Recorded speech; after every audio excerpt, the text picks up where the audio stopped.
जय श्री राम मित्रों मैं आज आप सबको श्री नैना देवी माता मंदिर का लाइव दर्शन और उनसे जुड़ी कहानियों के बारे में बताऊंगा कि नैना माता की मंदिर की उत्पत्ति कैसी हुई और मंदिर से जुड़ी कुछ रहस्यों के बारे में बताऊंगा।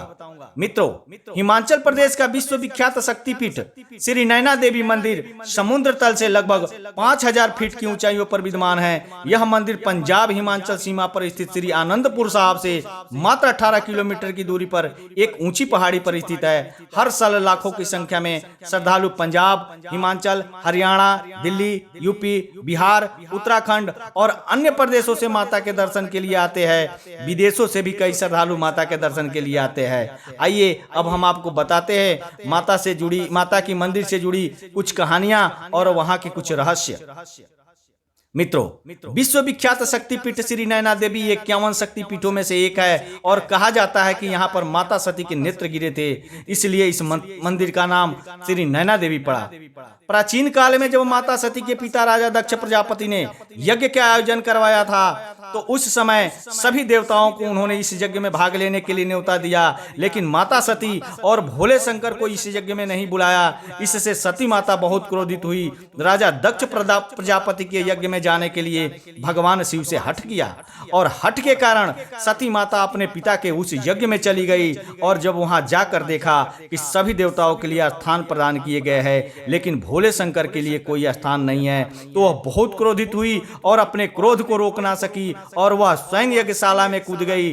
जब शिव शंकर भगवान को इस बात का पता चला तो वह बहुत क्रोधित हुए और उन्होंने माता सती के अर्धजले शरीर को अपने त्रिशूल पर उठाकर पूरे ब्रह्मांड का भ्रमण करने लगे और यह देखकर विष्णु भगवान ने अपने सुदर्शन चक्र के द्वारा माता सती के अंगों को छिन्न भिन्न कर दिया और जहां जहां पर माता सती के अंग गिरे वहां वहां पर शक्तिपीठों की स्थापना हुई।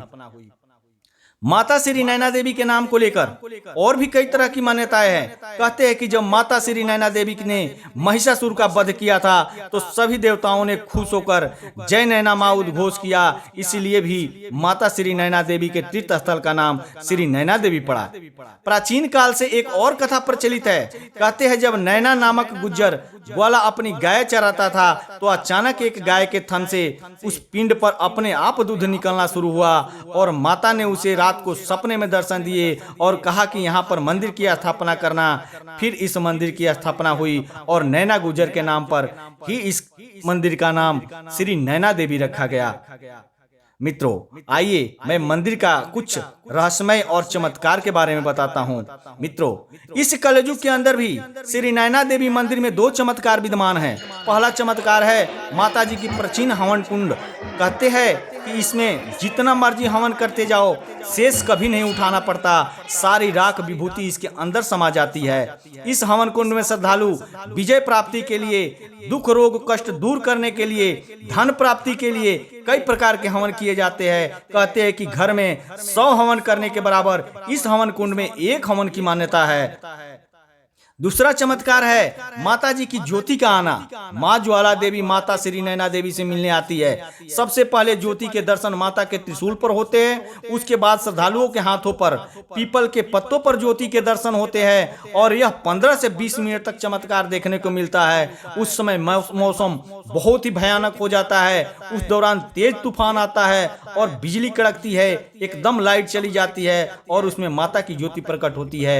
सभी श्रद्धालु जो उस समय मंदिर में होते हैं उन्हें माता की ज्योति के दर्शन होते हैं। मान्यता है कि श्रद्धालुओं के आंखों में किसी भी प्रकार की परेशानी हो और अगर श्रद्धालु माता के दरबार में चांदी के नेत्र चढ़ाता है तो उसकी आंखों की रोशनी ठीक हो जाती है। प्राचीन काल से ही श्रद्धालु अपनी आंखों की कुशलता के लिए माता श्री नैना देवी के दरबार में चांदी के नेत्र अर्पित करते आए हैं और ऐसे भी कई चमत्कार देखने को मिले हैं जब माता की कृपा से श्रद्धालुओं की आंखों की रोशनी ठीक हो गई है। माता श्री नैना देवी के मंदिर में हर रोज 5 आरतियां होती है, जिनमें 2 स्नान और श्रृंगार आरती शामिल है। माता जी की पहली आरती सुबह 4 बजे होती है, उसमें माता जी को 5 मेवे का भोग लगता है। दूसरी आरती सुबह 6 बजे होती है जिसमें माता जी को कढ़ाई और बर्फी का भोग लगता है। उसके बाद तीसरी आरती दोपहर के समय होती है जिसमें माता जी को राजश्री भोग लगता है, जिसमें 5 सब्जियां, बासमती चावल और खीर शामिल होते हैं। उसके उपरांत शाम के 7:30 बजे माता जी की आरती होती है, जिसमें माता जी को चने पूरी का भोग लगता है। रात के समय 9:30 बजे माता जी की शयन आरती लगती है, जिसमें माता जी को फल और दूध का भोग लगता है। मित्रों, यह जानकारी आपको कैसी लगी? अगर यह जानकारी आपको अच्छी लगी हो तो प्लीज़ चैनल को सब्सक्राइब करके एक लाइक ज़रूर कर देना, और हाँ, बेल आइकन को दबाना ना भूलना, क्योंकि मैं इस तरह की जानकारियाँ रेगुलर बेस पर लेकर आता रहता हूँ। और मैं ऑलरेडी देवी देवताओं से जुड़े वेद पुराणों से में वर्णित सिद्ध चमत्कारी मंत्रों के बारे में और हिंदू सनातन धर्म से जुड़ी व्रत त्योहारों के बारे में मैंने बहुत सारे वीडियो अपलोड कर रखा हूँ। आप उसे देखें और उसका लाभ प्राप्त करें। तब तक के लिए इतना ही। धन्यवाद।